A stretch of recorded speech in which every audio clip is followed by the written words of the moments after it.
name is Ralph McDaniels. I created a show called Video Music Box in 1983, celebrating 31 years in 2014. Amazing.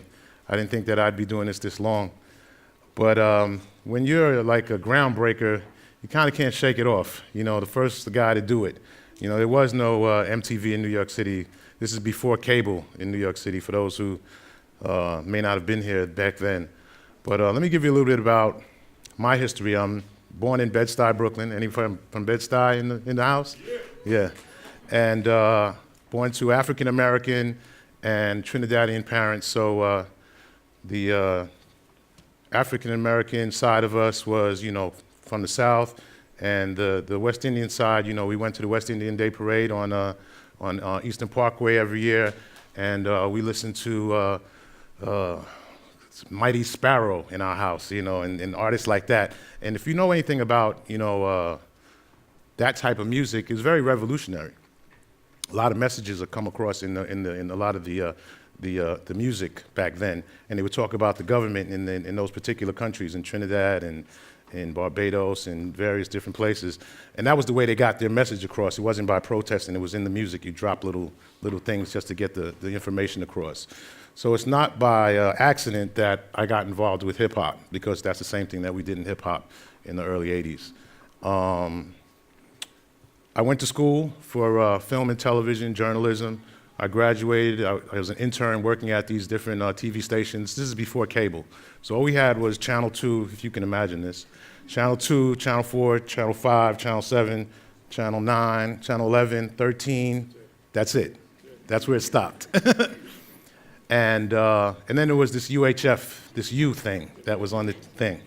And there was a Channel 25, and there was Channel 31, Channel 47 was for the Spanish stations, Spanish programming. And so I ended up working at one of those U channels. And it was Channel 31, which was NYC TV. And this is early 80s, trying to figure out my life. I'm a DJ working in clubs, and you know, one of the main things for me was, growing up in Brooklyn, was just to get over the Brooklyn Bridge, to get over there to Manhattan. You know, I had to do that. Now everybody's rushing the other way, which is amazing to me.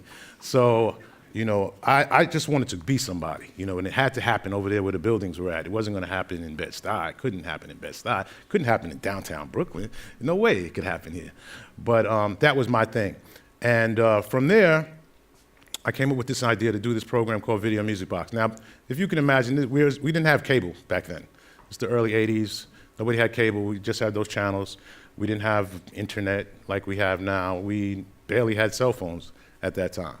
And so communication was, you know, important.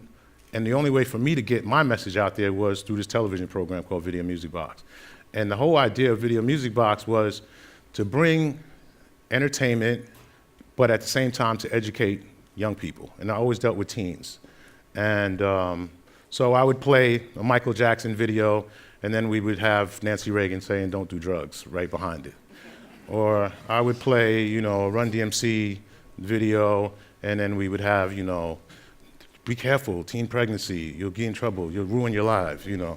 And so, and that was the way it went, you know, for a very long time. But beknownst to me, thousands and tens of thousands and hundreds of thousands of people were watching this program every week. It was the first time this station ever even had ratings. We were second in our time slot to Oprah at that time. And the station didn't even know how to read a ratings book. They didn't know how to even, I was like, well, what does 4.3 mean? And they were like, we don't know. So because they never had ratings before.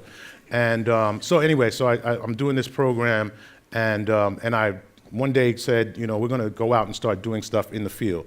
So we were doing stuff out in the field and taping different programs in different communities across New York City. And I was talking to somebody, and, you know, I said, well, look, do you want to do a shout out? You know, do you want to do a shout out to somebody? And that was the first time anybody ever used that word before. And we knew it. It was unique to our program, shout out, the word shout out. Nobody ever said that before. And so now, in 2014, I hear the president say, I want to shout out Michelle. And nobody ever used that term before we used it on Video Music Box. We're the creator of that term, the shout out. and people do it on a regular basis every day. I wish I had put some money behind that, but it was slang. This was street slang that we used in putting our program together, which made us very popular. Jay-Z said to me a couple of years ago, he thought that it was just something for Brooklyn. He said, this the only thing we had in the projects, Ralph, was Wometco home video, which I believe turned out to be Showtime or HBO, and Video Music Box. And then we had the other channels that we mentioned a little earlier. And that's what everybody watched in the projects, in the housing now. That's what they call it, housing. So we continue to break ground. Now we're bringing in artists, and we're doing concerts. And I was telling someone earlier that the first time we had a big hip-hop concert, it looked like this. The audience looked like this, very diverse. African Americans, white, Asian, Latinos, Indians, all. And kids from Bed-Stuy, from my neighborhood, didn't think that white people knew about hip-hop. They were like, they know the words too. And I was like, hip-hop hasn't no color on it. It's a culture. If you're into it, you're into it. And this is what it's all about. And you guys gotta start moving out of Bed-Stuy. You gotta start going to different areas. So we would go to the Bronx, and we would go to, that's about as far as we could go.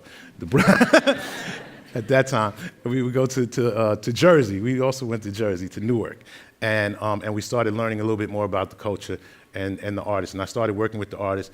And this music has taken me around the world. And everywhere I go, people say, where are you from? And I'll say, I'm from Brooklyn. Oh, Brooklyn. Brooklyn is the most popular place, not just now, it has always been, the most popular place in the world. People go like, I can't believe, how is it? Oh, I hear so much about Brooklyn. Oh, I want to go there. Oh, Brooklyn's in the house. You know, and then I'll go somewhere and I'll get on the mic and I'll be in Nigeria, or I'll be in Brazil, and is Brooklyn in the house? And is that one dude at the bar going, oh? You know what I'm talking about, man. It's probably one of you guys, you know? So I'm like, man, Brooklyn is incredible. And to watch the progression of this borough and where it's at today is incredible for me. And I think the thing that makes Brooklyn, and has always made Brooklyn important to the world, because it's not just about where we're standing at right now. It's important to the world. It's this energy that comes from this ground, this fertile ground here, goes across the world. And it's the diversity. It's the different communities. Over 50 different communities that are totally different from each other. You know, you can go to Williamsburg and it can be one thing. You can go to Flatbush and it could be, you could go get some great Caribbean food. You can go to Bensonhurst and get some great Italian food, you know, or Irish food, or whatever it is that you want to get. You can get that in all of these different areas. My father, who took me to different places when I was a kid, we used to go to this Jewish restaurant, and he'd order knish and celery soda. And so I was like, okay, I'll take the same thing. And celery soda was really bad, you know? But this is what we would have. To this day, I remember celery soda, and I would go to Cat's Deli on Houston Street and order celery soda. What do you know about celery soda? My father used to buy it when we were kids.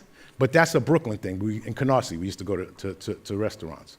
And, or we would go to Italian restaurants where they didn't even speak English. They just spoke Italian, you know? And that was the thing about my family is that, and my father, as he began to move forward, was to take us to different places. And I think that's where we're at today, you know, a very diverse community, and everything is right here, whatever it is that you need.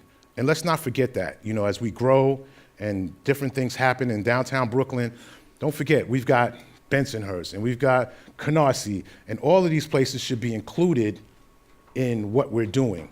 And think about that as you begin to move forward. And the leaders of tomorrow will be able to come right from this fertile ground right here. It's right here, anything that you need. So I'm glad to be from Brooklyn, and I thank you for giving me some time. Thank you.